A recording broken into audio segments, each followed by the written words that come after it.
Hello viewers, welcome to Rachel Bangla BD. প্রথমেই বলবো road two SummerSlam 2026 খুবই কমপ্লিকেটেড হয়ে গিয়েছে। আমরা বুঝতেছি না যে সামারস্ল্যামে কি হবে, কারণ আমরা যতটুকু মেনে রেখেছিলাম যে স্যাথ এবং রোমান রিন্সের ম্যাচ হবে সামারস্ল্যামে, কিন্তু সেটা হচ্ছে না। আর এখন কাহিনী এতটা চেঞ্জ হয়েছে, আপনারা যে কোনো ম্যাচ আনপ্রেডিক্টেবল বলবেন, আপনারা বলতে পারবেন না যে এর সাথে এর ম্যাচ হবে। এবং এই বছরের king of the ring tournament খুবই আনপ্রেডিক্টেবল এবং সামনে গিয়েও এটা আনপ্রেডিক্টেবল থাকবে। এখন আমরা কথা বলবো পসিবল ডাইরেকশন এবং কিভাবে কি ডাব্লিউডাব্লিউ করতে পারে। প্রথমে বলি স্যাথ রলিন্স আউট হয়েছে, তার মানে Seth Rollins king of the ring tournament জিতে এমন না যে রোমান রিন্সের সামনে যাবে। আর আমি এই কথাটা এর জন্য বললাম যে king of the ring tournament জিতেই যে যেতে হবে এমনটা না, এখনো হোপস আছে যে স্যাথ রলিন্স হয়তো রোমান রিন্সের সামনে আসতে পারে। আর সামারস্ল্যামে যদি এদের ম্যাচটা হয়, ওই সাইডে যদি দেখেন কোডি রোডস ভার্সেস র্যান্ডি অর্টনের ম্যাচ সামারস্ল্যামে হবে, এটা একদম কনফার্ম। আর এই ফিউডটা শেষ হয়নি, এর জন্যই সবাই কনফার্ম ধরে রেখেছে। র্যান্ডি অর্টন যদি আসে মোস্ট লাইকলি সামারস্ল্যামের আগেই আসবে। আর king of the ring winner যদি কোডি রোডসকে চ্যালেঞ্জ করে, তাহলে অর্টনের সাথে সামারস্ল্যামে কি হবে, এটার জন্য সবার প্রথম আমরা ব্র্যাকেটস দেখব। এখনো কিন্তু আরো একটা ফার্স্ট রাউন্ড ম্যাচ বাকি এবং স্ম্যাকডাউনে এই ম্যাচটা হবে এবং ফার্স্ট রাউন্ড ম্যাচটা আপনারা স্ম্যাকডাউনে দেখতে পারবেন। আর ওই ম্যাচে কিন্তু ফিন বেলার, জে উসো, এলি নাইট এরা থাকবে। তো এই ম্যাচে যে কোনো কিছুই রেজাল্ট হতে পারে। আমরা যতটুকু জানি ওবাফেমি, ডমিনিক মিস্টেরিও এবং জেভানা ভিন্স কোয়ালিফাই করেছে। ওবাফেমি ভার্সেস ডমিনিক মিস্টেরিওর ম্যাচ এর পরের মানডে নাইট রাতে হবে। আর জেভানা ভিন্সের ম্যাচ হতে পারে হয় এলি নাইট, জে উসো অথবা ফিন বেলারের সাথে। রয়েসকিস জিতবে এতটুকু আমি এক্সপেক্ট করতেছি না। আমরা যদি ওবা ডমিনিক মিস্টেরিওর কথা বলি, এখানে দুইটা জিনিস হবে, হয় প্রথমে সিম্পলি ওবাফেমি জিতবে, না হয় ব্রক লেসনার এসে তাকে অ্যাটাক করবে। আর আমার মনে হয় না ওবাফেমির সাথে ব্রক লেসনারের নাইট অফ চ্যাম্পিয়নে ম্যাচ হবে। যদি ব্রক লেসনার নাইট অফ চ্যাম্পিয়নে ম্যাচ করতো বা আসতো, কোনো না কোনো দিক দিয়ে ডাব্লিউডাব্লিউ তাকে অ্যাডভার্টাইজ করতো, তো আপনারা ধরতে পারেন ওবাফেমি ক্লিয়ার জিতে ফাইনালে চলে যাবে। এবং সেকেন্ড সাইড যদি জেভানা ভিন্সের সাথে এলি নাইটের ম্যাচ হয়, আমি ধরতেছি এলি নাইট এই ম্যাচটা জিতবে। আর যদি জে উসো ভার্সেস জেভানা ভিন্সের ম্যাচ হয়, আমি বলবো জেভানা ভিন্স এখানে জিততে পারে। আবার থার্ড যদি জেভানা ভিন্স ভার্সেস ফিন বেলারের ম্যাচ হয়, আমরা সবাই জানি ফিন বেলার এখানে জিতবে। মোস্ট লাইকলি এই ম্যাচে এলি নাইট অথবা ফিন বেলার কেউ না কেউ জিতবে। তো ফাইনালে আপনারা ধরতে পারেন এলি নাইট হয় ওবাফেমির এগেনস্টে যাবে, না হয় ফিন বেলার ওবাফেমির এগেনস্টে যাবে। আর এই জায়গাটাই জিনিসটা অনেক বেশি কমপ্লিকেটেড। ফাইনালে যে ওবাফেমির সামনে যাবে সে ইজিলি ম্যাচ জিতবে ওবাফেমির এগেনস্টে। আবারও বলি, ওবাফেমি কিন্তু এই বছরে কিং অফ দ্য রিং জিতবে না, মানে সে কিং হবে না। আর যদি জিতে, সে কি করবে, অবশ্যই রোমানকে চ্যালেঞ্জ করবে।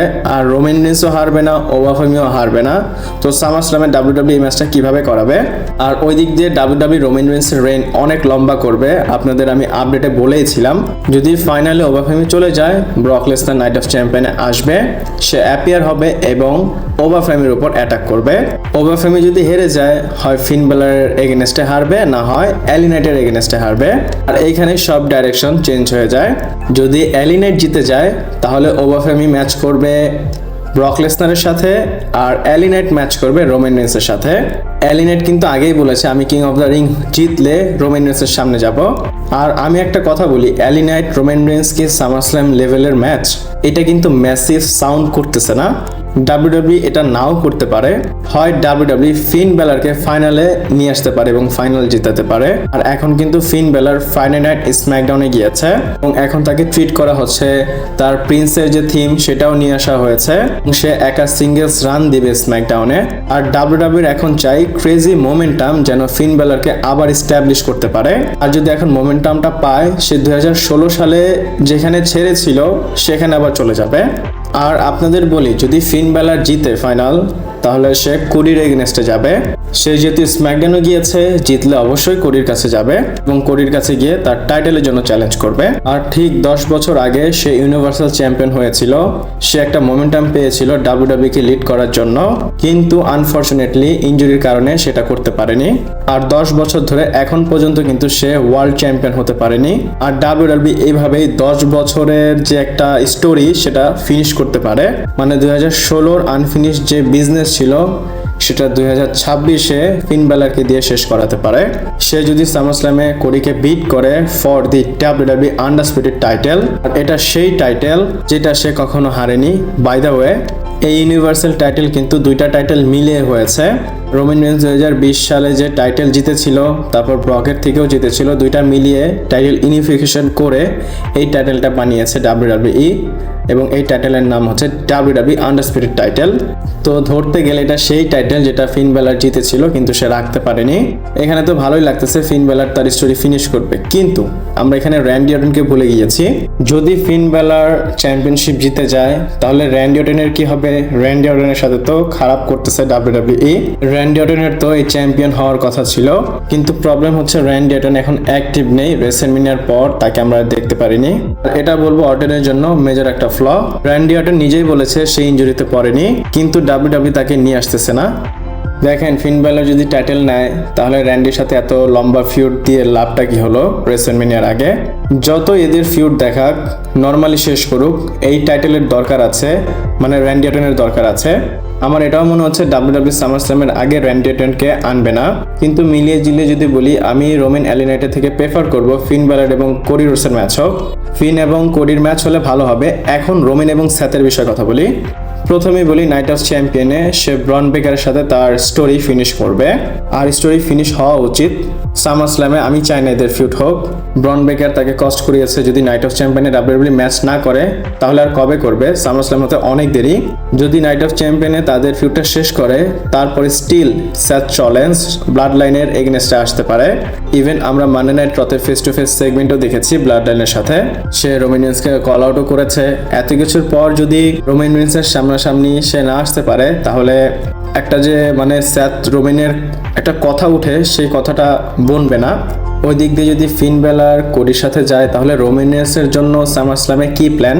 ব্লাড লাইনের যে ম্যাচ সেটা হয়ে গিয়েছে জেগা ফাটুর এগেনস্টে, তারপর ওবাফেমির সাথে লেসনারের সামারস্ল্যামে ম্যাচ হবে।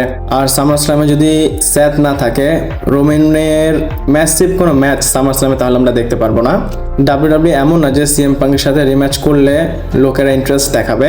আমি বলি আমার কথা, যদি রোমান রেইন্সের কারোর সাথে ম্যাচ করাতে হয়, সামারস্ল্যামে স্যাথের এগেনস্টেই করানো উচিত।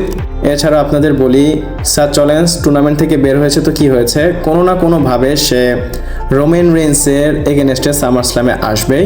আর এমন না যে necessary king of the ring tournament জিততেই হবে, তাহলে দুইটা টাইটেলের জন্য আসতে হবে।